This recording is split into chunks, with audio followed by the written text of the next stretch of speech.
welcome back to Beholders Who Know One, a D&D podcast. Greg and I are here today with Zach, aka DMZack. We were on Zach's show recently, so if you haven't listened, go check that out. I think it was like episode 11. Episode 11. And a lot of our friends have been on the show too. So go check out all of the episodes. Just go binge watch DMZack's episodes. There's like 13 hours worth of stuff right now. Go do it. You can do it. After you listen to this episode. After you listen to this, for sure. Listen to this one, then go binge watch. Yeah. Do you want me to take it away? Sure. Like, tell us what DMZack does. Sorry, this is my first time ever being interviewed, so I am fucking new to this. So sorry, like it's gonna take a little bit for me. But yeah, DMZack is a show where I bring on guests from all over the tabletop RPG world. Mostly, it's been pretty heavy D&D related. But I've actually had a few people on, like Paul, who did Weird Space, who by the time this comes out, probably I imagine this episode will be, or that episode will be out. So we did a one shot with them. Yep, you can check out the interview for us as well. I'll put the interview for us and you down below, and our one shot will also be out if you have not listened to it. Yeah, so DMZack, the DMZack show is I just shoot the shit for an hour or so. Very loose base. Sometimes we get into like weird conversations. Like I had this one guy come on, and it wasn't a weird conversation, but we literally spent like an hour and a half talking about painting minis, and that's the episode. Nice. So yeah, and it was awesome. I loved it. And then I had the boys from Afar podcast. They came on and we talked about LARPing and how we've never done it, but we think LARPing would be kind of fun. And we like talked about that for about an hour. And legit jealous when I saw that. What, the LARP? No, with when you had a far podcast. Yeah, those guys, Dave, the Tilster brothers and stuff. Yeah, they're really funny. They're a funny fucking group of people. I enjoyed the conversation with them. So yeah, that's pretty much me. And then I stream my games every Sunday on Twitch. What else? Oh, I'm gonna be running a game of Icewind Dale, Rime of the Frost Maiden, a new stream.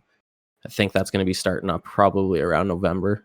Nice. We literally just finished our session 0 for the Icewind Dale game that my wife's going to be running. Oh, looks so good, eh? Yeah, it looks like it's going to be very fun. How cool is that? It will not be recorded, though. It's just for us. It's not recorded? Oh. Nope, it's just for us. You're stealing all these fans. You can't say that on here. You're going to have to edit that out. You're stealing all your fans away from this fucking epic adventure. That's epic's a word. Yeah, like I think it looks so good. They can just go listen to you play. Oh, hey, yeah, look at that. Hey, thank you. It's working. No, it looks. I really like the idea of the horror in how it's a horror adventure more than like an actual whatever normal adventure. The horror aspect's really cool. Right. Yeah, for sure. Yeah, we were talking today about our characters, and the problem was like I think 3 of us didn't know what we wanted to play when we started session 0. Because Greg and I both are very much, we'll fill in whatever spot needs to be filled out at the end once everybody else has picked what they want to play. So we're kind of at like a standoff at the end. Like, what are you playing, Greg? What are you playing? I'll know as soon as you do, Nikki. Tell me what you're playing. What are you guys playing? Do you guys know? Yeah, we ended up going with stuff. Go ahead. I'm playing Nikki. a Goliath monk. Nice. I like Goliaths. Monk, that's cool. That's a cool little take on it. Monk with a Goliath. And I am playing I believe it's called a shifter fighter. Oh, like a shapeshift? Oh, a shifter. Wait, what the fuck? The shifter from Eberron. Yeah, it seems kind of like they're like animal-human hybrids, kind of, sort of. Oh, yeah, that's right. Yeah, shifter. I'm like changelings? What the frick? Yeah, changeling is another one, yeah. Yeah, no, the shifter, yeah. Oh, cool. So that, like, what's it called? Like, lycanthrope or whatever? It's not technically a lichen. It's like the in-between of a full-blown were creature and a human. It's like the middle person. And you can shift to like more animalistic or less animalistic, but you still have some features of your animal side at all times. They're fun, but if in Eberron specifically, they're not trusted, from what I remember listening to the lore at least. Yeah. Which is No, fine, but- because the whole concept of the campaign is to not really trust the people you're with at all times. Right. So it works out. Did you guys get read anything from it? Like, did your wife read Nope. anything? No, so you guys have no idea what's going on? His Ashley did, but I haven't. Yeah. She read us like the beginning, like the just kind of like the opening for the world, and it seems very, very interesting. We'll say, like you said, the whole horror concept is very appealing to me because I love all things horror. So Yeah, I'm really excited to run it. I was so disappointed when I opened up my Amazon today, and it was like Friday, it's gonna get delivered. I was like, fuck, like, no, damn it. Yeah, I think Ashley did the PDF. That's why she got it so quickly. Oh yeah, yeah, she did the pre-order PDF or whatever. nice. Yeah, I'm excited for it. Yeah, Purposely trying not to spoil myself on it. So, I mean, to be fair, even when I run the games, I don't read that far ahead, even though I should. Really? I On pre-made campaigns, you don't read the whole book first? no. Oh god, I don't either. Oh no! But then how do you But guys like? So like, oh, to so be you fair, guys figure? most of my Oh. games aren't pre-made campaigns. Yeah, fair.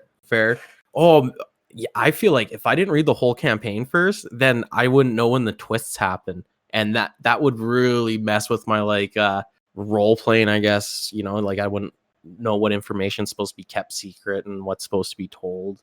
I guess stuff. if I was running it for a stream, I would do it. Mm-hmm. Just because it's like, okay, I need to know these things ahead of time. I need to be on my toes.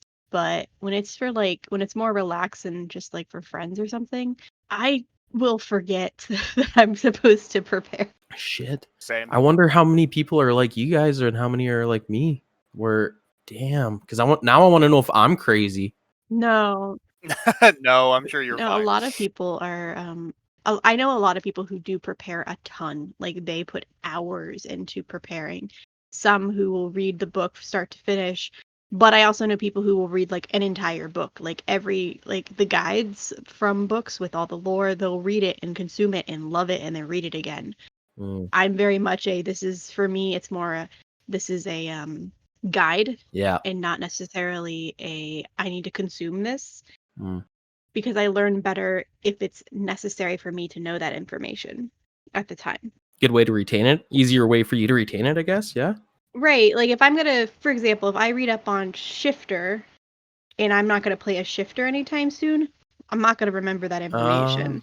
Yeah. But if I'm looking it up to help somebody build a character for it, which is why I looked it up, or because I played it, which I did for like one game, I look it up at that point and then I'm like, oh, okay, let me look at all the lore for shifters and let me look at the information for the shifter so I know what's going on. But even then, I don't know nearly as much as I should. There's so much lore when it comes to some of the worlds. But all of the worlds. Some. I feel like there's shit tons of lore wrapped around all of the worlds in D&D, but at least by now. Yeah, and if it's not in the 5th edition books, it's in the past books. You can get you can find I remember I was going to do a campaign based off of a magical prison, and there's like a 2nd edition book that has all of this information on a plane of existence that like just had so much detail. That's I feel like Eberron's like that. There's a lot of lore in Eberron, and I'm running it. But I really like the lore, right, of Eberron specifically. But I'm super stoked to get back into Faerun with Rhyme. Oh yeah, for sure. Like actually, already my wife already kind of spoiled like a couple little tiny things for me, but nothing too serious. Have you guys seen the artwork for it? Yes. Like that's another thing. My wife spent most of the day sending us artwork from the book in in our group chat. Uh-huh. Like she was like, "Oh my god, look at this little fucking what is it? The gnome No, mind mind flare. flare." What? She's like, "This is fucking adorable. Look at this." Oh, I am stoked to see it. I've only seen I haven't seen much of the art. I've only the stuff that they've released. Mhm.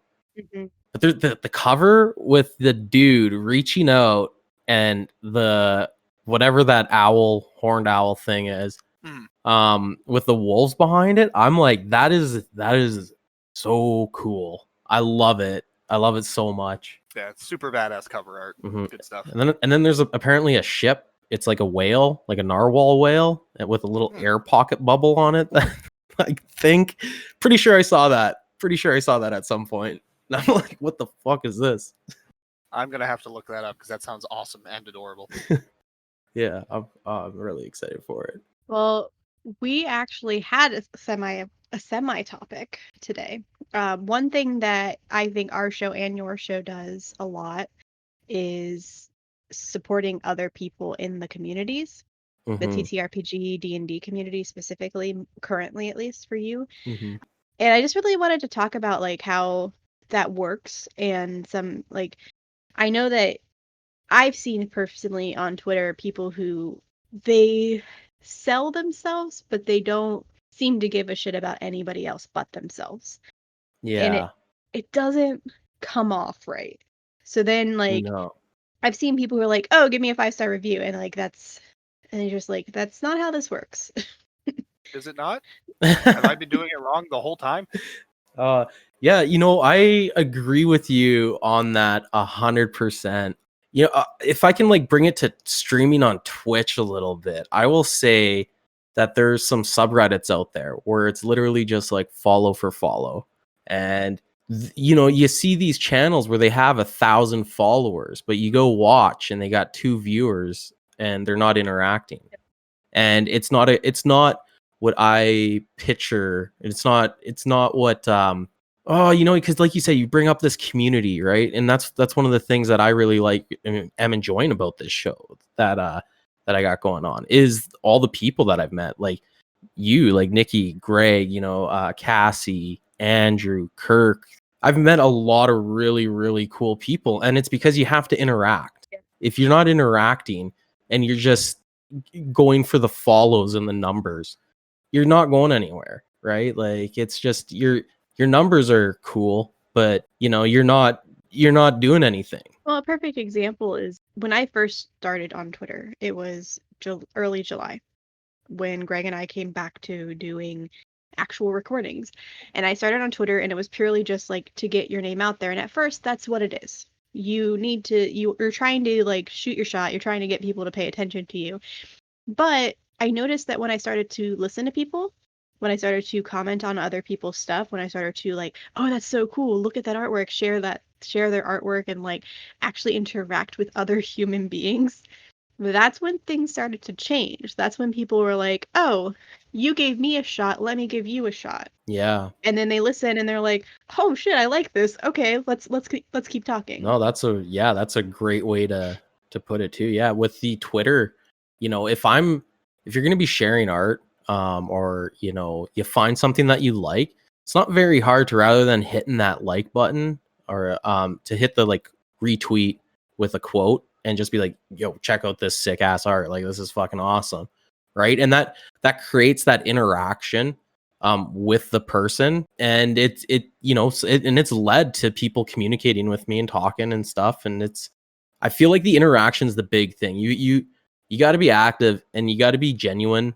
and you just be yourself, and you got to talk. That's the thing, is you got to interact. I think that's that's the key. Yeah, and it's not just strangers on the internet, it's also friends. Mm-hmm. Greg, you've seen it on Facebook when you talk to our friends and we share the story with them or we invite them on. Yeah, absolutely. I mean, everybody likes to have their voice heard, Mm-hmm. Nobody likes to hear their own voice, but they like to have their voice heard. Well, no, that's a completely different thing. Yeah, it is. That's part of the reason why I started the show, is because people love talking about their stuff, and that's not a bad thing. Oh, for sure. That's a very good thing, and it's a nice little platform, for me to hear things and learn, but also for people to to talk and promote themselves and get their stuff out there. Yeah, for sure. So, funny story. Recently, this is being recorded mid-September, so I think this is going out in October. I'm not sure where I'm gonna be at with this. I put out there that I wanted to start a secondary podcast. I don't know the details about this. I don't know anything. All I know is it's going to be an actual play. And I had a lot of people reach out to me who were interested, and that made me really, really stoked. One of the people that reached out to me that I declined because I was trying to go with like a more diverse party, we still kept talking. I'm like, I'd love to keep talking to you. I love to learn more about what you want to do, what you're interested in. And she was talking about how she wanted to start a podcast herself, or she wanted to do interviews. And I'm just like, do it. Like, fucking do it. I'll be your first guest. I don't care. Like, let's go. Like, what do you want to talk about? Why do you want you to do this? And she's like, well, how do I get people? I'm like, literally, I actually mentioned you, and I mentioned Inbound. Is that their name? Ironbound Chess. Yeah. I said they both started about the same time, and all they had to do was ask for people who were interested in talking about themselves. And Holy fuck, yeah. like, just do it. And she wants to go more streaming and then put it on podcast, because she's like, oh, well, I'm very animated, so I want to do. I'm like, then do streaming. Like, do whatever you want. Yeah, absolutely. Competition, eh? Inviting in some competition here, Nikki. Yeah, I mean, people can be interviewed more than once. No, it's funny that I have a difficult time listening to actual play podcasts, and I very much enjoy interview style podcasts. So there's a very good chance that I would be listening to this person and their podcast, just because like your episodes, actually I don't think I've listened to the most recent one, but I've like listened to all your episodes. How dare you? How dare you? I'm kidding. No, but I'll be listening to it tomorrow at work. But those are the ones that I listen to. That's just the style that I like, right? So I do hope that she steps up and joins and comes on and starts interviewing people. And yeah, just send out a tweet that says, "Hey, looking for guests on my interview D&D podcast," or whatever it is you got going on. And oh boy, they come a flocking. They come flocking. You can hear them running from a mile away. Like, I can already hear it. I just hear these like footsteps or these fingers just tapping away on their phones. And they're like, yeah, I want to be interviewed. It's pretty much exactly what I said. I'm like, honestly, people love to talk about themselves. So if you give them the opportunity to do so, they're going to be all over it. And as long as they're nice, go for it. Like, don't support people who are assholes. But yeah, maybe go about it a little bit different way than I did, where I said yes to absolutely everyone. And now I was backlogged. We'll make sure to pass that information along. Don't do that. How far backlogged are you, if you don't mind me asking? No, dude, you need to show him your calendar. Yeah, here. Is it that bad? It was so bad. Oh, geez. So I'll send you August and September's. Okay, cool.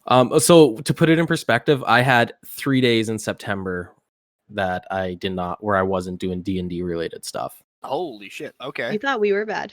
Yeah, really. It's changing. I'm like 3 recordings in a week. What the fuck is this shit? It's changing. I'm changing it. I can't do it anymore. Well, the last 2 weeks, you literally didn't have a day off, did you? No, I'm still. Today's my day off. Today's my day off.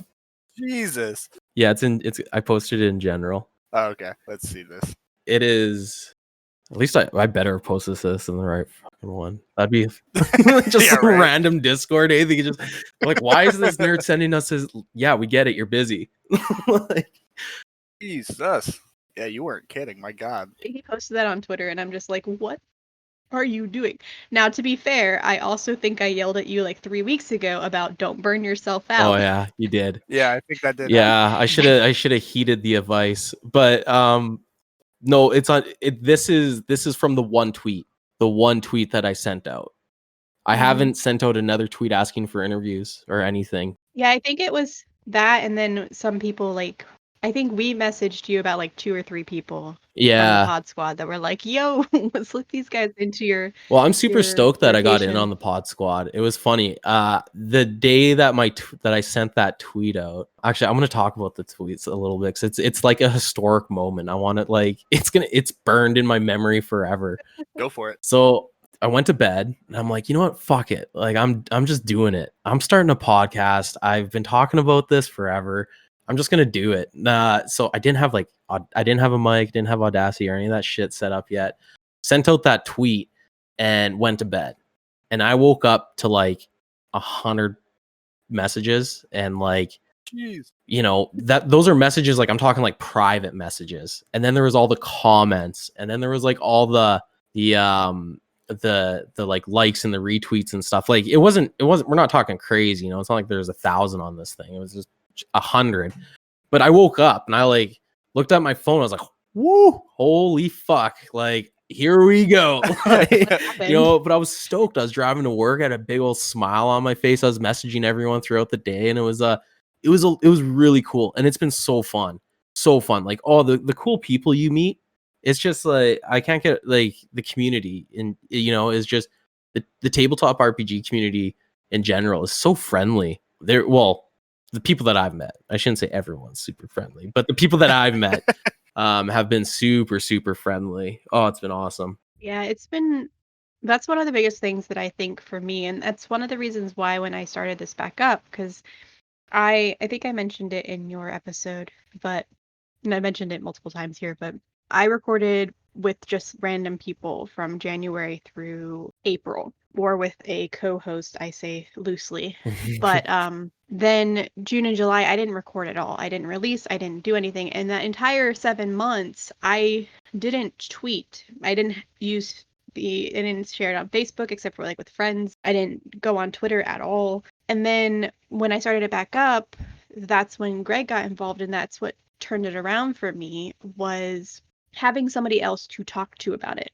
That wasn't my husband, who is just like, I've heard the story 1,000 times. Yeah. Please stop, for the love of God. I mean, I still say that to you, to be fair. But, yeah, you know. but you have to put up with it now. Yeah. Do I? I don't know if I do. Part of the contract. Okay. But it was just like somebody who's actually interested in the subject. Yeah, for sure. My husband tolerates D&D. He likes it for the most sometimes, but he's not obsessed. Not with obsessed it. to the point where he wants to start a podcast about it. No. I'm honestly surprised he wanted to be on the podcast for the actual play. But that kind of turned it around for me, because then there was always somebody that I knew I could talk to in the recordings. It didn't matter if I had a guest or not. If worst case scenario, we had a week where nobody could make it, I still had somebody to bounce something off of. Yeah. And we could still have a conversation together, and it would be okay. It would be still a great show, in my opinion. So why did you step away from the bringing on the random guests? Well, we still bring on guests, but it's more planned now, because now I have the opportunity to know a lot more people. We're at 700 and something followers on Twitter now. Holy fuck. So now it's... Oh, geez. I didn't realize we were that high. Hell yeah. So it's a little easier. Like, I literally messaged in Pod Squad the other day, which, for those who don't know, the Pod Squad is a group of 13 different podcasts where we are all friends and we help support each other. Which, honestly, if you want to support people, do something like that. Yeah. Find your little group and just help each other out. Very much. And do it because you want to help people, not because you want to be helped. Right. Yeah. Just make a little niche community inside the community as a whole. Can we talk about that actually for a quick second here? You said do it because you want to help, just not because you want to reap the rewards or whatever. Yeah. That is fucking huge. Yeah. That is huge. Do not be the asshole that just, like, you know, expects everything to happen. Like, you should support the little community you're in. Absolutely. Yeah, there's so many people on Twitter who are like, follow me, do this. I don't have anything. But it's like, you don't go and shit on somebody else's parade because you're not getting the same type of love that they're receiving. And honestly, some of the stuff that people I've met, and their stories are fantastic. Like, there are so many more good stories than bad that I've listened to. Mm-hmm. And I've binged watched so many freaking podcasts and actual plays. And I'm just like, how are y'all so damn fucking talented? Jesus, share, please. Yeah. But you get excited for them. Like you make friends, and then you get excited when they hit their goals, just like they get excited when you hit your goals. Very much so. Yeah. Not a day or even sometimes an hour goes by that I don't see a message in the Pod Squad group of somebody congratulating somebody else on, hitting a milestone or getting this many likes or this many retweets or what have you. It's a very nice little tight knit community. Yeah, I'm really happy that I found the Pod Squad. I was so jealous. You guys were sending me messages because I was talking to all you guys pretty much individually until I was invited in, right? And they're like, "Oh yeah, Pod Squad's talking about you, Pod Squad," and I'm like, "What? Like, do I just ask them? Do I just ask them if I could come and do it? Like, what do I do here?" Well, so originally, Cassie came up with the idea from the Chosen Ones, and they messaged me and they're like, "Hey, I want to do this thing. Why don't we come across 10 people?" And that was all we were going to ever do, was 10 people. Mm-hmm. That was originally like, we don't want it to be this huge thing where it becomes like hundreds and hundreds of podcasts and it just becomes a spam for all. Oh, Yeah. It's still like And a it will. safety haven for us. It will, 100% it will. I'm in like so many of those. So we eventually we're like, okay, we want to open it up to a couple more people, and we limited it to 3 additional people. So that's when we invited you, and we invited Transplaner and the 3 Black Halflings. Mm. So when we invited them, that was like, okay, now we are done. We aren't inviting more people. Like we don't want it to become big. So then we made like the secondary Discord for other people that are in our groups, because you are one person for your entire thing. Greg and I were just us, but now we have 5 of us because we do our actual play. Yeah. Granted, it's kind of different because I'm the only one that is like super, super active on social media for Twitter side. Yep. Greg is slightly active, but Ashley and Keith have no interest in the social side of it, I don't think. Yeah, not so much. Good for them though. I mean, I'm active. I'm much more active on Facebook than I am on Twitter. Where I'm not active at all on Facebook. Yeah, me neither. I don't even have a Facebook. Right. Gasp. I had to get rid of that shit. So if you want to talk to Greg, go talk to him on Facebook, on our Facebook group. My Facebook chat is very sad and lonely. Yeah, Facebook is I haven't ran Facebook. I'm thinking about starting it back up though, because for the DMZack show, I feel like I should probably be hitting all the social medias except for TikTok. You'll never see me on TikTok. I personally only have been active on Twitter, and that's where I see the most results for my activity. And that I saw that when I used to do YouTube too, that once I was active in the community that was related to the YouTube community I was in, then I saw a lot more responses. Mm-hmm. But it kind of correlated with there. I've heard people say some amazing things about Instagram, but I also heard some people say that Facebook ads work really well. Facebook ads. I have only tried Facebook ads once and got like a bunch of likes but no additional listens to my podcast, so I don't know how true that is.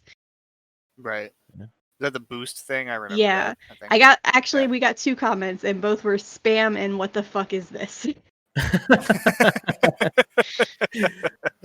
My exact reaction to most of this podcast. Yeah. Facebook ads, eh? Never thought about. Instagram is a tough one. I'm on Instagram with the DMZack show. It's a tough one to promote. Like, how the hell do I promote what I got going on Instagram? I see people use the little background with the sound waves going across it. Yeah, you can do that. You can also, so that is clips. So you could put clips, and that also works on Twitter. If you take clips that you find particularly funny, like a minute long max, and you share it on Twitter or on Instagram, then people can get a glimpse of what you have to offer for your show without actually listening to an entire episode. And that 1 minute might bring them in. Interesting. That's a good tactic. There's been times where I've seen like clips and I'll like be like, what did they really just say that? What? And then like you listen to it and you're like, that's hilarious. That's my type of humor. Let's go watch it. I need to put this on my list to listen to. You just listen to that first clip and you're just like, I demand context. Right. It's kind of like we have a spoiler for it's not a spoiler, but like a clip from episode 2 that I literally I copied and pasted into its own thing so that I could share it, and it was about soiling green, basically. Oh, of course. And I was just like, I need to share this. I forgot to share it though. I need to do that. Nice. Twitch clips are really good for that. The on the streaming aspect, if you can take a little 30-second funny clip from your stream, Yeah. and post it, it works really well. Back before I was like under the DMZack name, but I wasn't really doing anything yet. I was streaming Valorant and just Ooh, I was just slaying, being absolute god mode. And yeah, dude, no hacks required. no hacks. They're all spamming hack, even though I wasn't hacking. But anyways, I clipped it and I posted it on Twitter, and it got like a couple 100, 300, or 400 views or whatever through that, and it brought a lot of people to my channel. And I was like, holy fuck, yeah, like this is okay. I see what's up here. But I haven't done that with my podcast yet. I don't know how to. I mean, do it. Yeah, I'm gonna say. Just you have to, when you're editing your audio in Audacity. Editing. That's a funny word. We had that discussion. Even if you don't edit it, if you remember that something funny happened, write down a time. Like if something funny just happens, write down approximately a time so that you can go back and find that clip and copy that into a new Audacity. And there you go. You have a clip. I'm gonna do that. I'm gonna try it. I'll have to find the actual name of the program, but there's a website that you can use to upload your recording to and do your backgrounds and stuff like that. Does it automatically upload like the closed captioning? Because I don't want to type that out. That's what's gonna. I think it does, but I think you might need to just like spot check it. Okay, I should do that. I don't want no ducks to appear where I said the F word. No, I think most of them, those types of things have issues with words that aren't actual words in English, at least. Or if you stutter or mumble, which I do. I mumble like so much. Sebastian, I brought on the Sebastian, and I think he listened to that episode with the transcript, and I read that transcript, and I was like, oh. I talk like this. I say is what the computer thinks of me. I'm like, I say mostly hand typed 50 times in a minute. Oh god. What? Like it was crazy. That's like crazy as hell. Yeah. You don't know how many times you say until you edit yourself. God. Between Greg and I, we say so goddamn much. It's funny. Before the episodes are edited, they're usually about an hour, 15, hour, 20 minutes, maybe a little more than that. And then edited out all of the ums and some of the dead air. It's like an hour long. Cut it down to 15 seconds. Here we go. Here we go. Got it. I mean, there was there you go. There was a episode where now we're gonna be all fucking self-conscious of it every time. Totally are. When I recorded Lewd Grannies, the actual play one shot, somebody kept saying it was fine, but I was editing it out because it was repetitive. So then I started to notice it, especially while I was editing it. And they kept saying I edited so many and ums out of that episode. And it only becomes a problem when it starts to blend into other words. So it's like, so I, like, that is one clip on your editing, and that is a nightmare for the editor. If you just say, and then you stop, and then you move forward, then it's like, oh, fairly easy. Cut, done, gone, bye. No more ums. My bad one is I keep on saying something like that. And I've been noticing I've been doing it. Fuck. We're all aware now. Yeah. It's like when you realize you're breathing right now, and suddenly you're like, damn it. Now I know I'm breathing. Oh, Nikki, what'd you do? It's so uncomfortable. Yeah. Oh, shit. But yeah, I always said, or something like that. And I noticed I was doing it in all these episodes when I was editing, and I started editing them out, and then it just sounded super, super like robotic. So I stopped doing it. Well, the way that I fixed it is I like really focused on making sure I don't say or something like that a lot during my episodes now. Man, I was saying it so much. I don't even know why. What is that even? Or something like that. Why am I saying that? It's just Right? it's a nondescript descriptor It's like Or something like that. or something like that. Yeah. yeah. Yeah, no, it's just I was getting mad at myself and I was, I'd hear it pop up and I'm like, oh, Zach, you fucking loser. Just shut it down. Just shut the show down and move on. Like, The thing I get mad at myself for doing is I tend to like prolong my words out when I'm trying to think. So instead of just pausing, thinking, and then saying what I wanted to say in a clear and concise manner, I will start to talk like this and think really hard before I get my thought process in line and start speaking at my normal pace, Yeah, my normal pace. buying yourself time verbally. Yeah, and it's really annoying because then I have to edit that shit. Yep. And you can't clip that because then you're just gonna sound, oh, and I am going to like no. oh yeah, it is so funny how we hate our own Oh, yeah. voices. God, yeah. And we pick up on I'm like my own worst critic, so I'm always critiquing my work so hard, even though it's not that bad. Everybody does that to themselves though. Yeah, it's a huge mental hurdle though. Like I hate that I do that to myself because it makes me shut down things early. And it drives me nuts sometimes that I do that to The myself. biggest thing is try to think of something that somebody else does that annoys you and how much it bothers you normally. Mhm. Normally you cannot think of Chewing with their mouth open. yeah, but like when you're talking to somebody, You talking. shut up, Greg. Normally when somebody has a habit, like everybody has some type of habit in their speech patterns. And I've known people forever and just I know their habits, but it kind of just like blends and I don't notice it.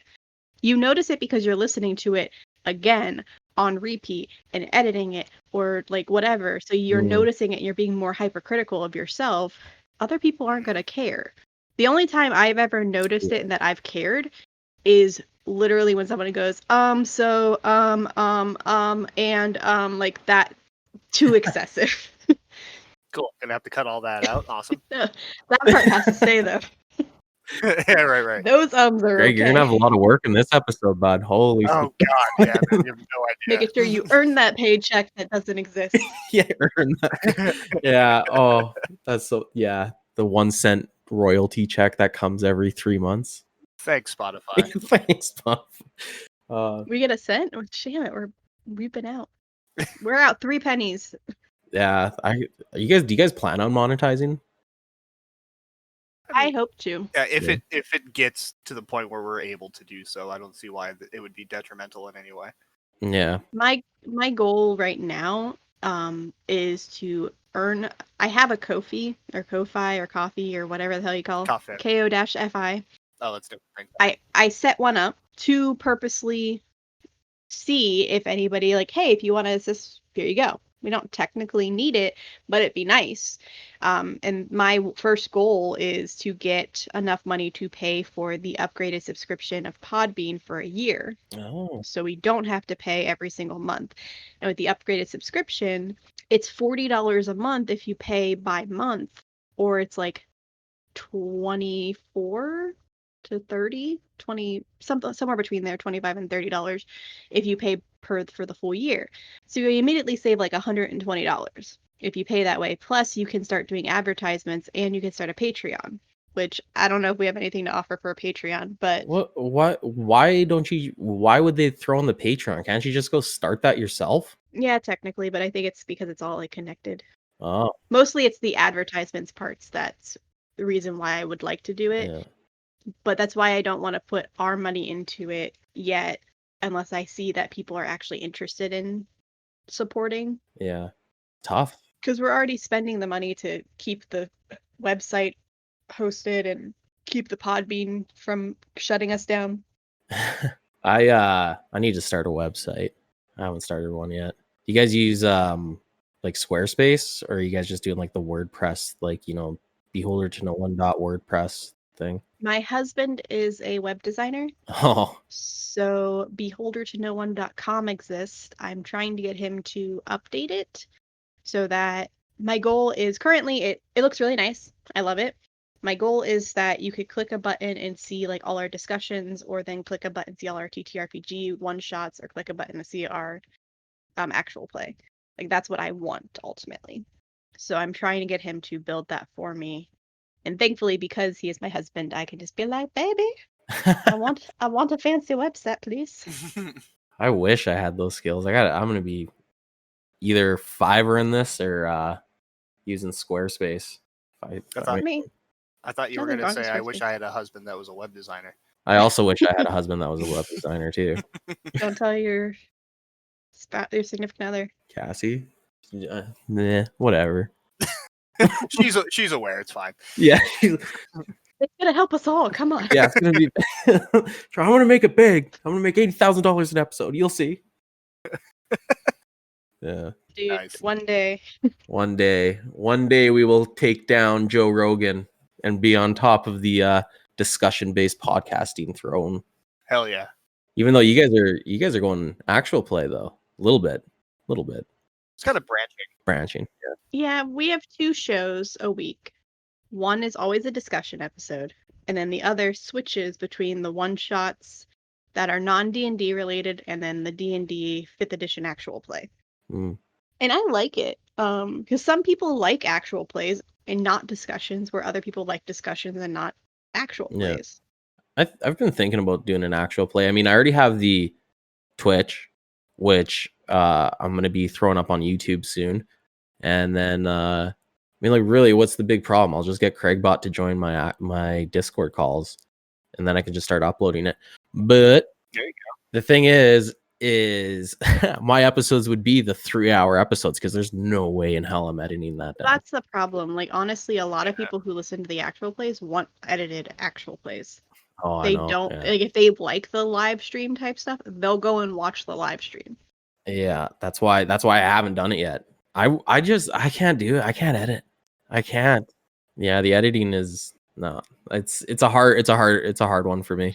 I think once you aren't as busy, you might be more inclined to improve Yeah. and do it. Right now, obviously, there isn't any time with how you force your schedule to be. Man. Yeah, I I would need say an so. assistant. Good luck with that. There you go. Cassie, you want to be my assistant? Oh, fuck. Yeah. I say when you start doing your Twitch streams and putting them up on YouTube or on the Discord channel, the channel should be called Streams and then parentheses Or something like that. Oh. It was so annoying when I started picking up on that because I had probably like 7 or 8 episodes recorded that I had to listen to me talk like that. And I was just like, oh. It's getting more and more upset every time you say it. Just the anger is just slowly building up. Gone through 3 monitors this month. Jesus. That's one thing I will say also about helping each other out is if you enjoy something, please leave a review. Leave it on Podchaser and iTunes. Because iTunes, like, the only way you can get up on those charts is because of reviews. Though other people know more. I think I was watching The Adventure Zone, the McElroy brothers. They were talking about how if you're starting a podcast, you should publish 5 episodes without saying anything and then say something. Because iTunes likes it when people go and binge watch you. Oh, I understand what you mean now. When you said that initially, my understanding was you just upload 5 blank episodes where like you just don't talk. You actually upload real episodes. But that's hard for somebody. That makes a lot more sense. It's hard for somebody who's new because you don't know if that's what people are going to like. You don't know if that's what people's jam is. But the other thing they said was record your first episode and then delete it. What? And then record it again. Oh. Because you'll get all your jitters out. You'll figure out what you don't want to do. Oh. Which then he kept emphasizing. Then have people listen to your first episode. No, that was a test. I told you to delete that first episode. It was really funny. Nice. Thankfully, I got all my jitters out on the first episode on here by simultaneously sorting out all my I was gonna magic bring that up. I was gonna be like, Greg, you sorting magic cards tonight or what, bud? cards. Nope, not this time.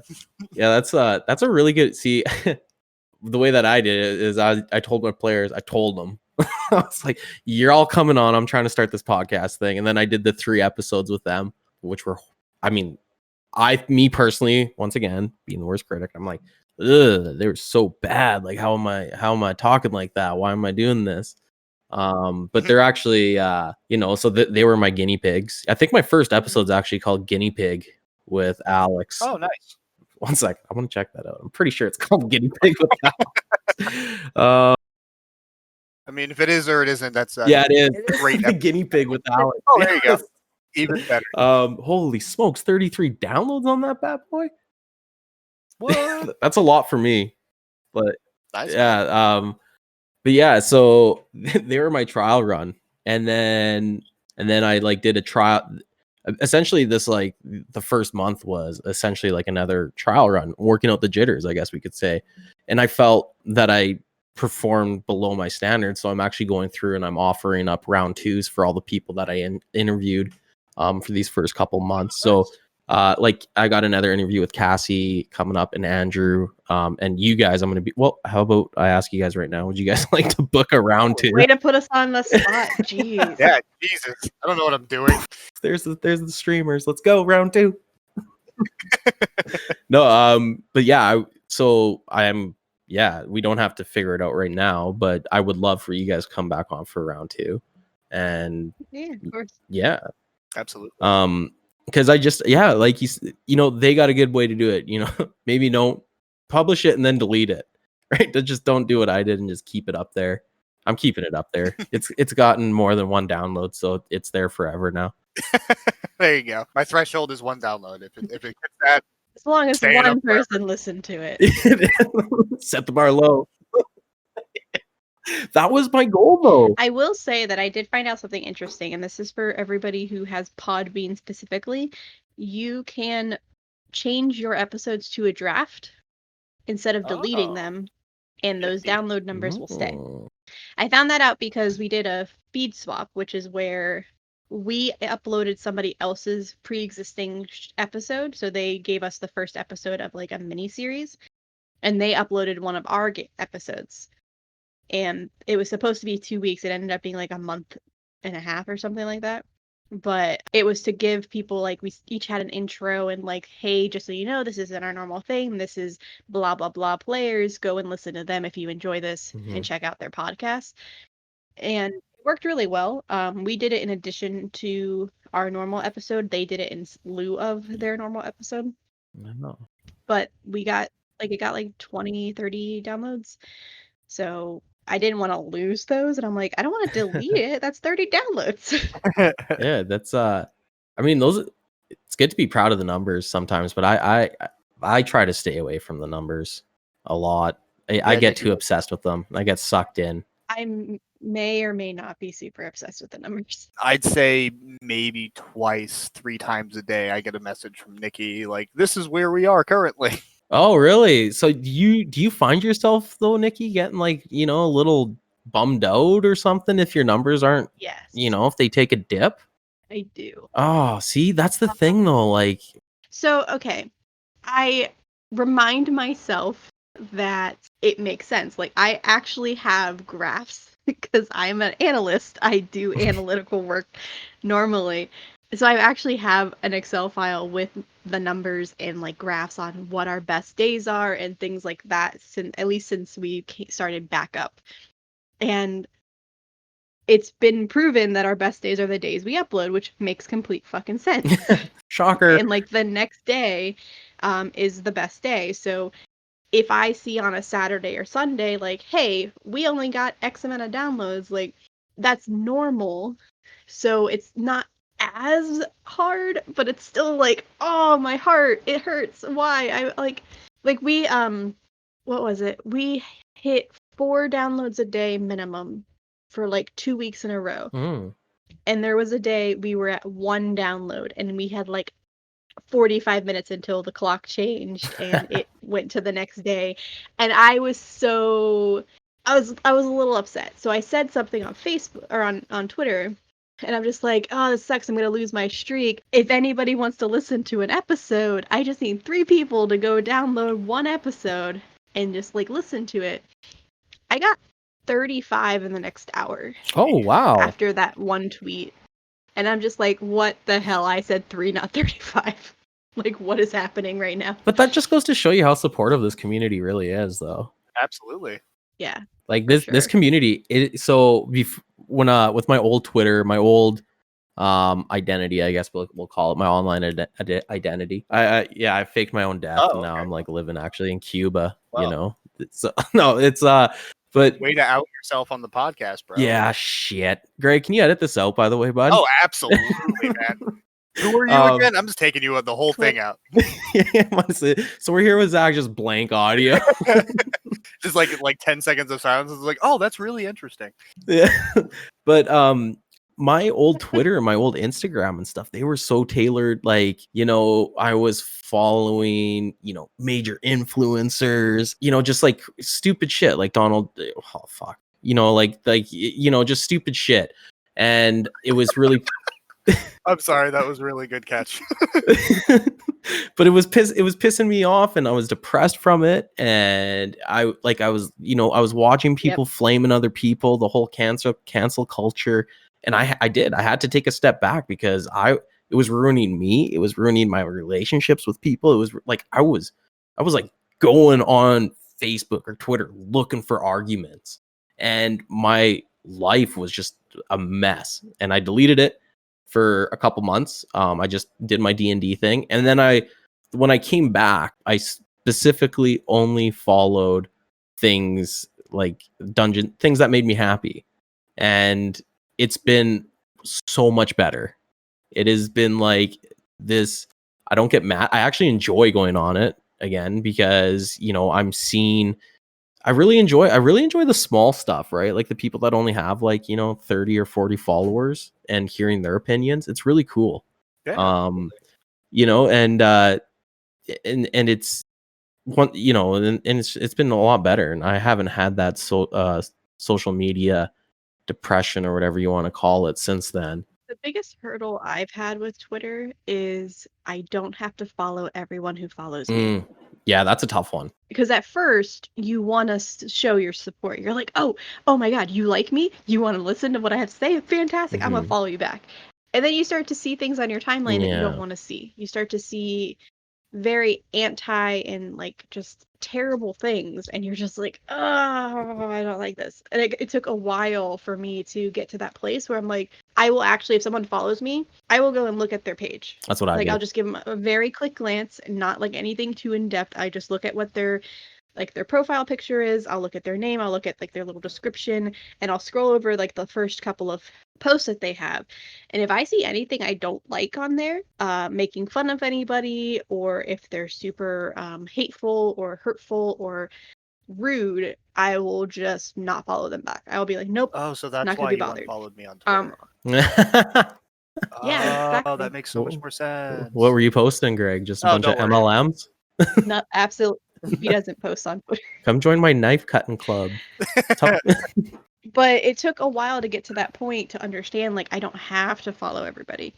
And then the other thing is, like, other weird thing is, like, you get followed by some higher up people, like people who are popular. It's really fucking weird. Feels cool though, doesn't it? It's gotta. It does, but it's also like crazy. Like I remember we got followed by Satine Phoenix. Oh, that's right, yeah. Because I left a nice comment on one of her posts, and then she followed us.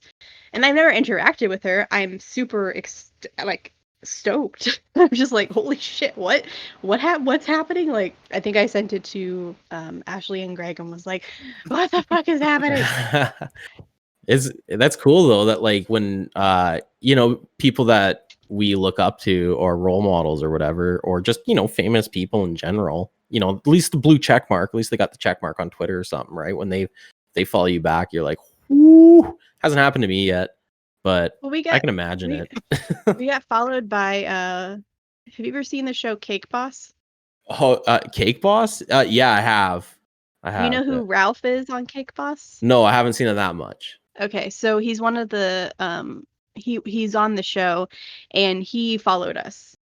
Oh. And it literally says Ralph from Cake Boss as his name. And I'm like, the fuck? Like legitimately? And I'm like looking at his page and I was confused. And then it turns out that he's in a actual play Teenage Mutant Ninja Turtle show. Oh, no way. So I commented on that and I'm like, oh, that's really fucking cool. And we had like a 2-minute conversation about like microphones or something like that on Twitter. That's awesome. It's weird all the people that are it's crazy all the people that kind of come out of the woodworks here and you find out like are actual D&D nerds and stuff. Right?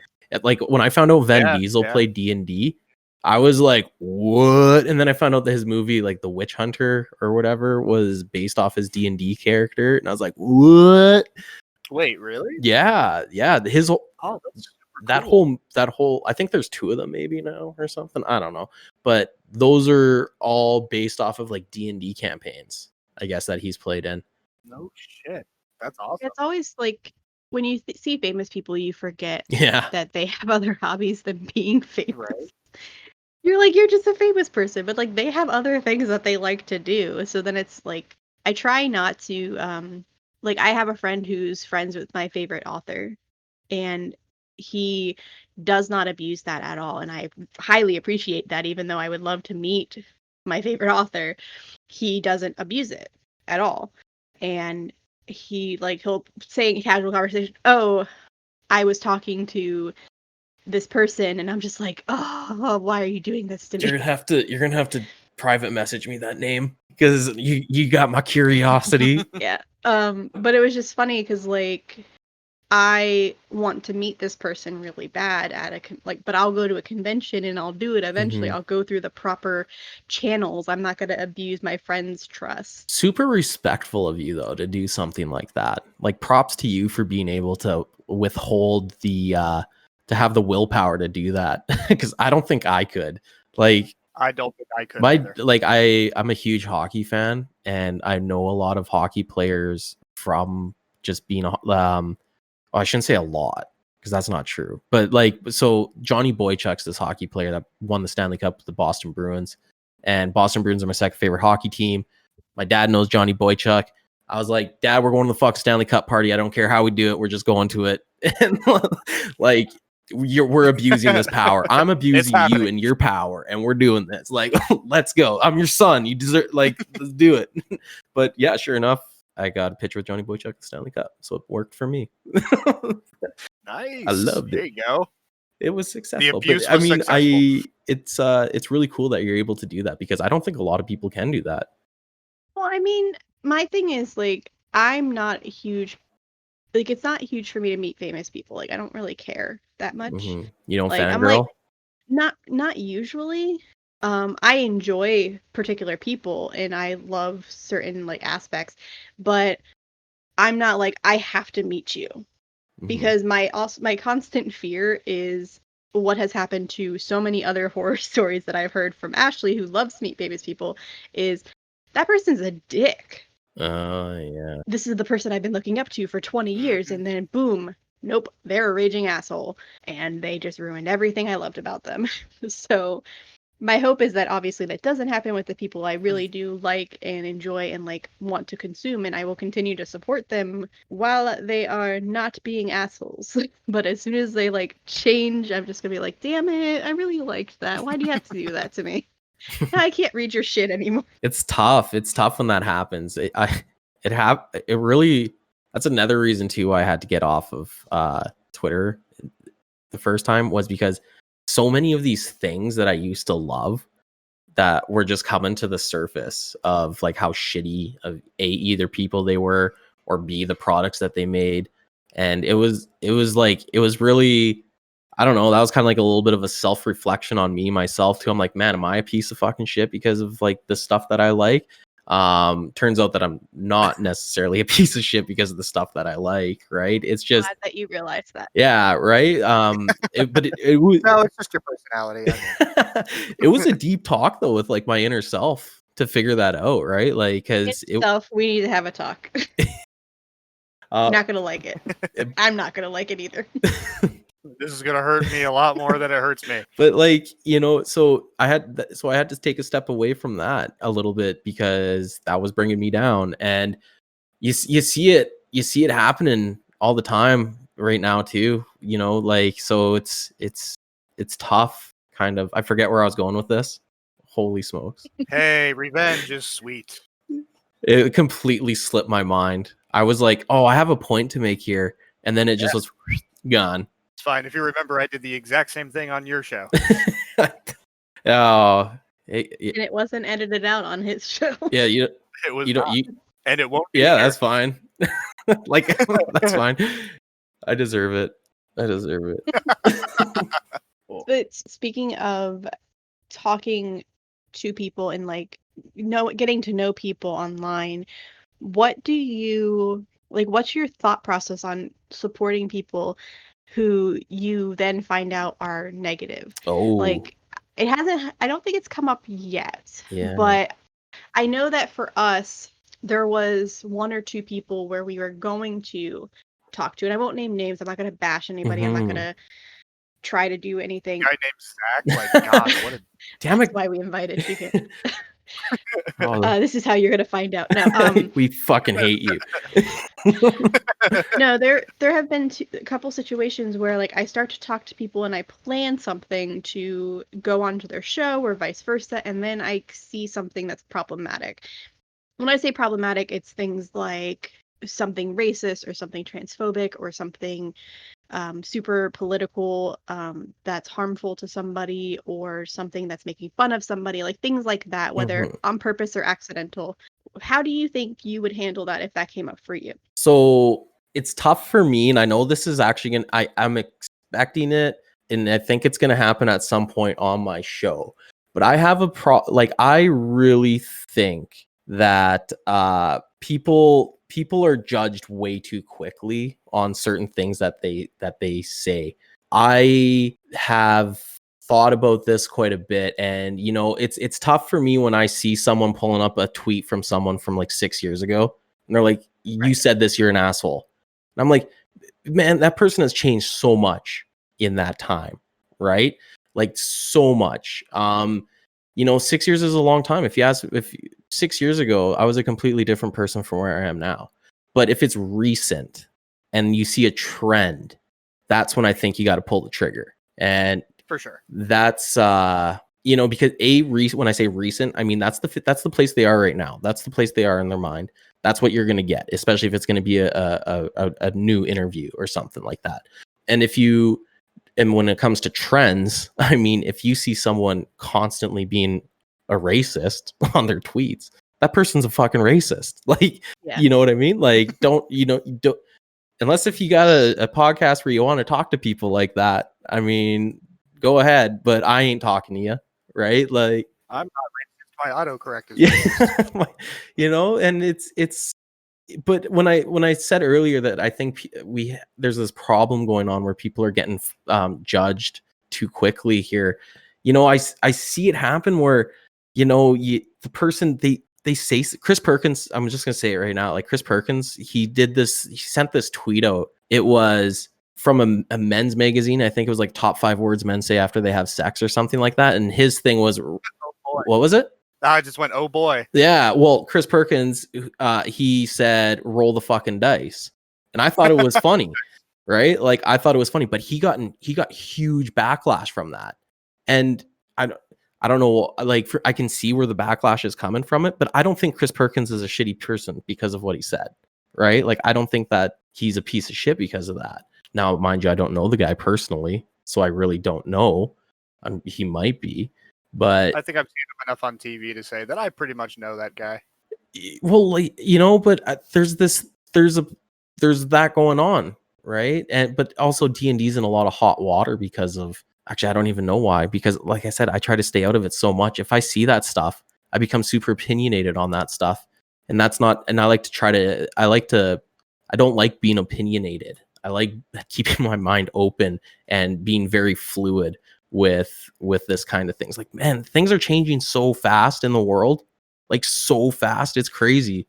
It's crazy the whole way that that things are going, and it's good. It's beautiful to see, but it's hard. I don't think humans are able to keep. I don't like me. I struggle keeping up with it. Like going to the Pod Squad and talking with like trans people or transgendered people, and you know, like the LGBTQT community or what it is. LGBTQ. Yeah, I don't know. See, you know, like this is also new to me, but I'm trying really hard to like to recognize the way that I was, you know, the way that I was speaking before and be accepting of these things, right? But I don't think that crosses people's minds sometimes that there are people out here that are trying.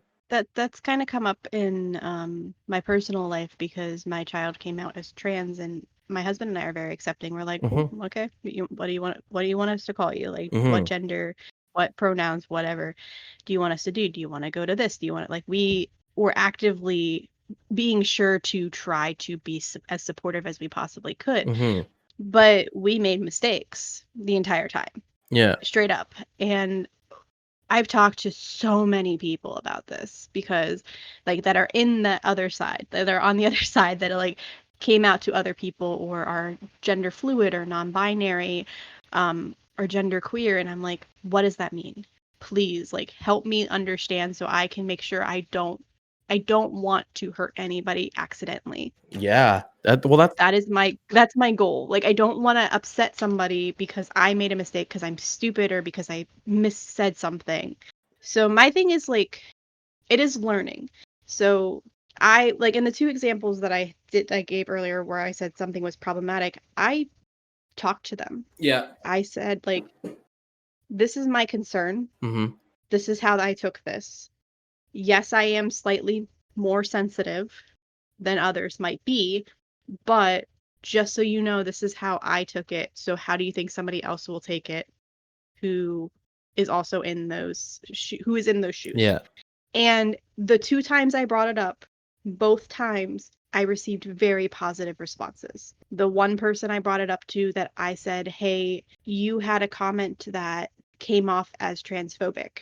I don't think that was your intention, but that's how it came off. And then it just got worse throughout the show or that episode. Oh, this was like in an interview. This was pre me being on their show. Oh, so this is like you kind of like just chilling, hanging out before the show actually started recording? One of my friends was listening to the show and we were all going to be on their show and we decided against it because of these commentary.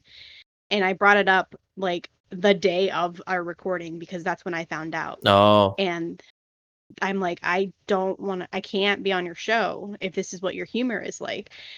But they explained it and I'm like, okay, here's my suggestion. Take it or leave it. And it was take down the episodes, fix those problems, and then put them back up.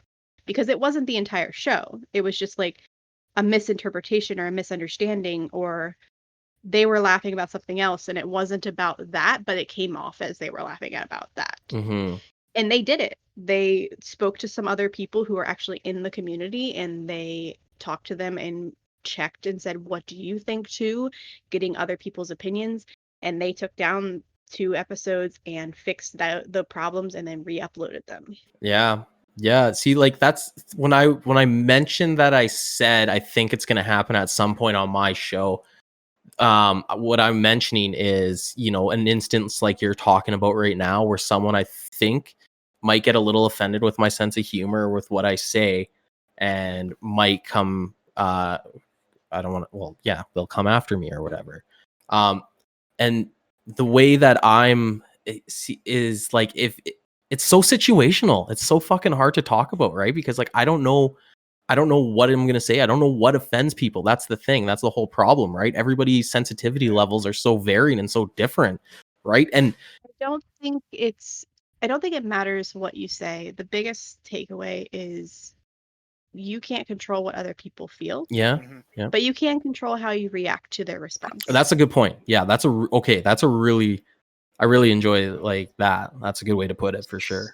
So if somebody comes to you and says, hey, you said something that was very hurtful because of X, sometimes it's not going to be technically a problem. But if it's something that you legitimately were like, oh shit, I didn't see it that way, you're completely right. then do what you can to fix it. If you have to take the episode down temporarily, edit it, and then put it back up, then do that. If you have to take the show down completely because your guest was being too much of a racist asshole, then do it. Like, I knew that was fucking coming. I was waiting for it. but like, you just have to. How do you respond? Like, the people who go under fire are people like J.K. Rowling, who continue to constantly fight. Oh, I'm not doing anything wrong. Let me go say more things that are bad. Yeah, what even happened there? I didn't even know what happened. I just all of a sudden I woke up one day and everyone was like, "Fuck J.K. Rowling." I was like, "Oh, whoa." I don't know the full details, so I don't want to go into detail in the Okay. podcast just because I don't know everything, but I can give you my guesses to the best of my ability. But it's like, honestly, like, this, it goes with helping people. You just need to grow and try to give people the benefit of the doubt. Yeah. Like, reach out to people if you see something, Yeah. say something. Yeah. Worst case scenario, they don't want to talk to you anymore, and then you block them and you never have to talk to them again. But best case scenario, they will take your suggestions and make changes for the better.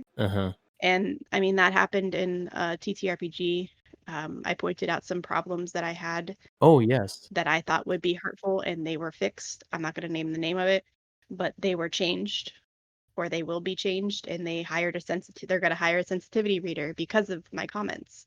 And that made me so happy because I'm like, thank you. Like, this is how far out of touch I feel like I am with these things. Is I didn't even know a sensitivity reader was a thing until that was brought up, right? Like the TTRPG you're talking about. When I was like, whoa, sensitivity reader, that's a thing. And I've learned in the last couple of months. Well, like too, or last year. But that it's like, so I don't know. Fuck. It's crazy how quickly all this stuff is adapting and changing. Like, I feel like I've only been brought in, maybe I've been blind to it for so long. And there's a very good possibility I have. I mean, I live in a predominantly white suburban neighborhood in Upper Canada. Like, this is pretty fucking isolated from the world. And so, when I started getting into this whole DMZack show and like going into a community that was different, because like I said, my past online stuff was very different from where it is now. Not meaning that it was bad or anything. Like, I wasn't out there being an asshole or saying crazy shit. I'm just saying that, like, who I was following, it was all sports. It was very sports related and political related. It wasn't this TTRPG community. And when I started coming into this community, I very quickly, the first thing I noticed were the pronouns. And that I was like, what is this? Like, what is happening here? And it took me a little bit to figure out what was happening. And I had to actually talk with a few like people, being like, okay, why do you put she or her in your thing when I can clearly see that the picture is of a girl or something, right? Or some situation like that. And I didn't, and then they explained to me what was happening. I was like, holy fuck, that makes so much more sense. Okay, totally. I get that now. Yeah. And sometimes that's all it takes is, like, I get it. Like, some people are just tired of explaining, and it's not technically their job to explain. And so if they aren't okay with explaining, then they don't have to. Right. But there are so many people out there that are willing to explain and have taken the time to do so. Yeah. That the research is there. You just have to want to learn, and as long as you are trying to learn, then I think that's a good thing. The learning and trying to just be better, I think, is the thing. Good. Learning, growing, adapting. Yeah, all that. yes, very much. Yeah, the adapting, right? I mean, a perfect example. I was very similar to what you were explaining. I'm white. I grew up I went to school in a predominantly African American Hispanic community, but I was white middle class. And growing up, I didn't necessarily hang out with a lot of people that were different from who I was, because it was very, very different communities.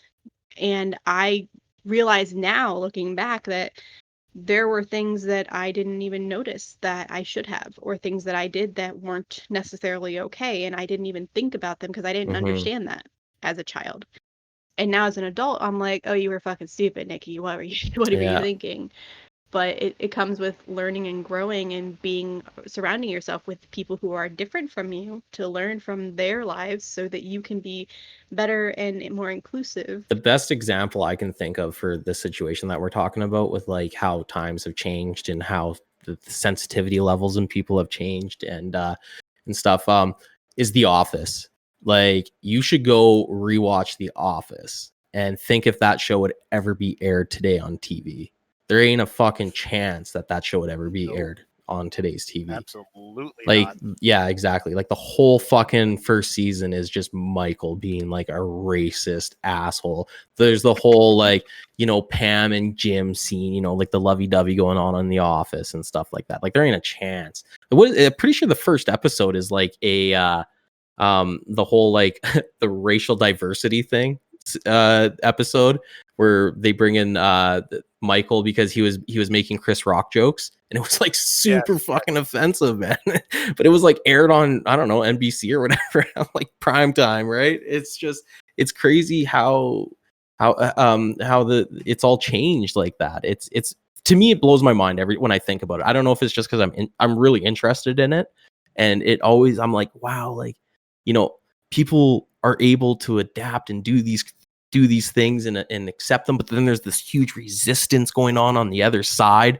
of resisting the transformations and what's happening in the world. And it's like, where's it gonna end up, like, you know? And it's just, I don't know, for me, I really enjoy just kind of like absorbing these the elements of what's going on with it. And I really think that it's cool that it's happening. Like, it's really awesome.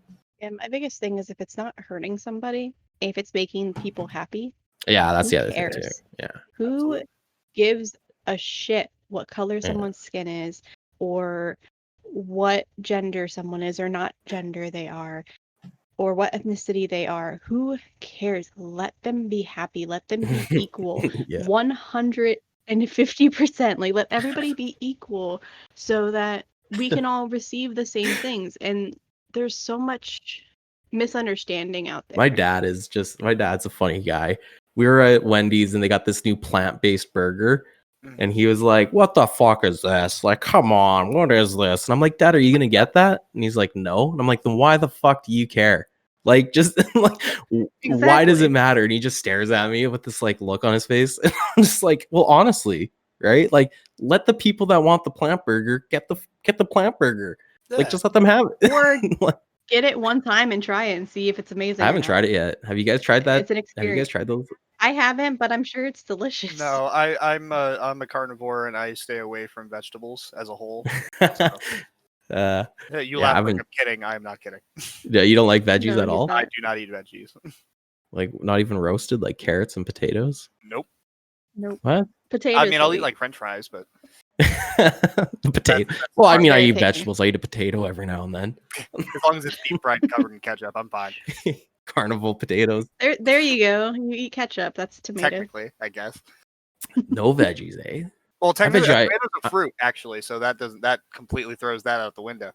I could probably get you to eat some veggies. I'm a good cook. I'm gonna be cocky here a little bit. I got you to eat mushrooms once. I'll make my way to Canada shortly. Yeah, well, make sure you bring a slab of moose meat with you on your way up here. Do I have to wait, why do I have to bring it? Don't you guys just have that abound? No. We do. Some. Yeah, actually, but you didn't have to say it like Thanks that. for asshole. Yeah. typical of you. So before we end, we have 3 questions for you. Oh, okay. These are from people in the pod squad. Oh no.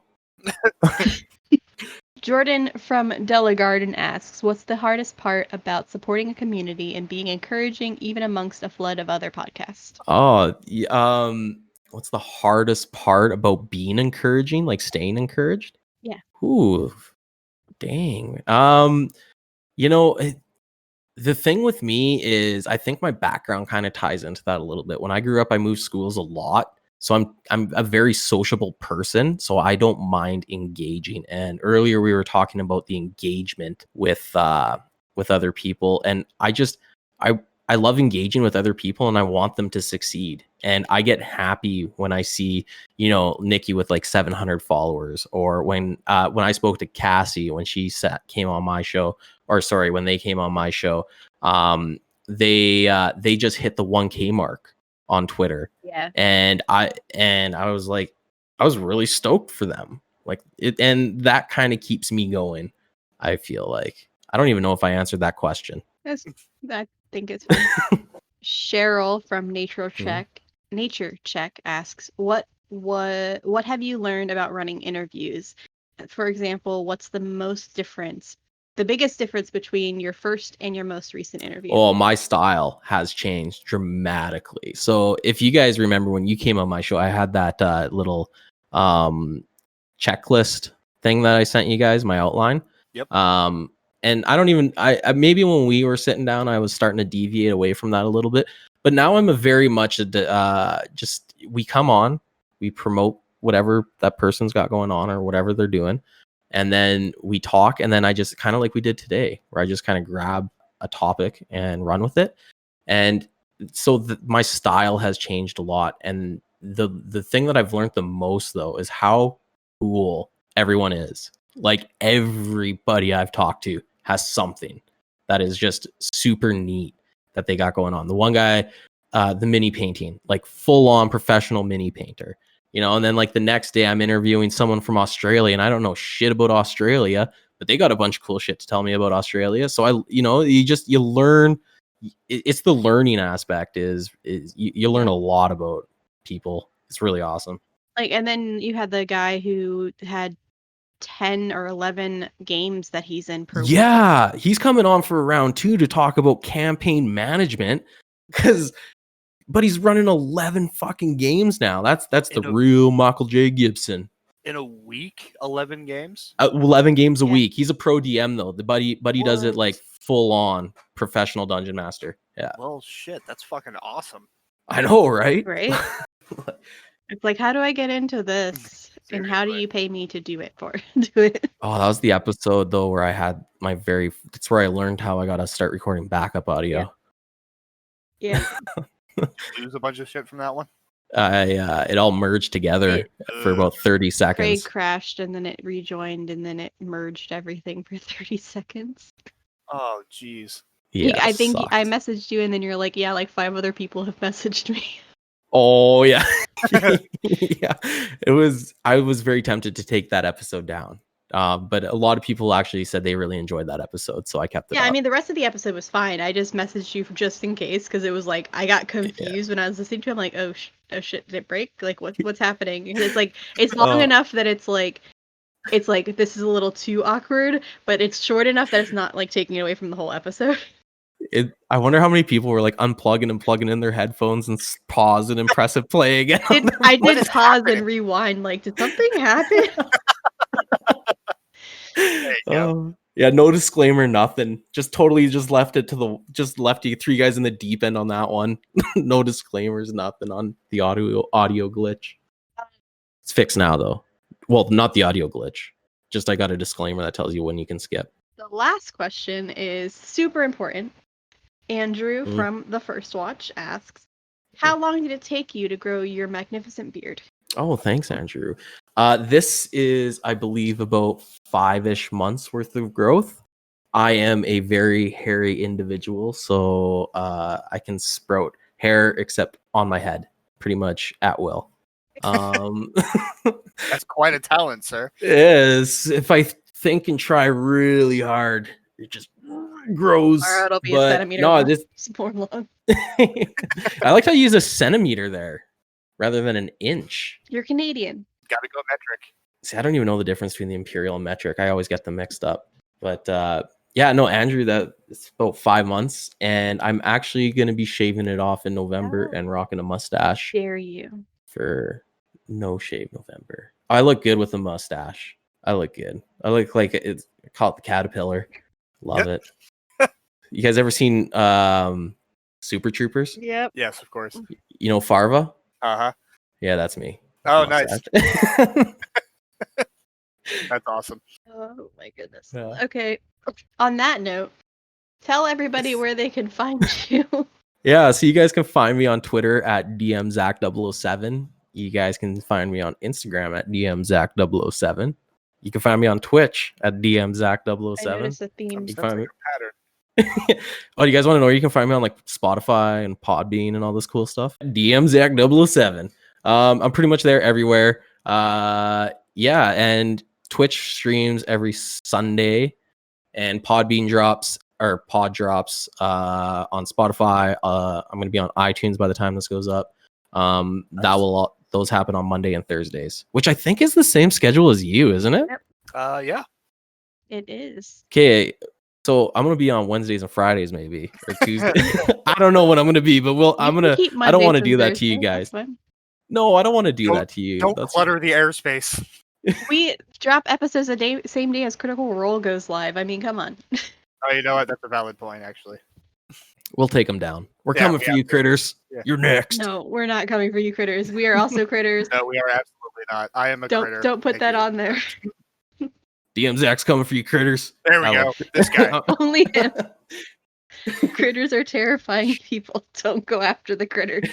It's almost as bad as going after BTS. Don't do that either. Coming after the critters.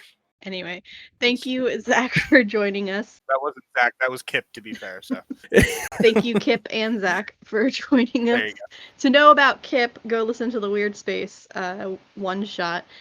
But you guys can find us on Facebook and Twitter at Beholder to No One. I almost said DMZack007. That's DMZack007. What was it again? DMZack007. It's like the stupid Sorry, you lost me 800 halfway number through that. shows where they say the number 70,000 times. Yep. Oh my god. Check us out on Oh, what?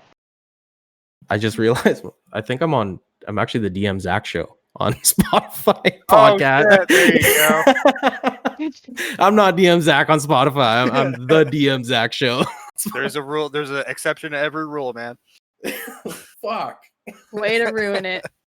I can't even promote my own show. That's what you guys are getting tuned in for or whatever, right? This kind of content quality. Check us out on Facebook or Twitter at Beholder to No One. And you can find us on Podbean, Spotify, iTunes, or wherever podcasts are found.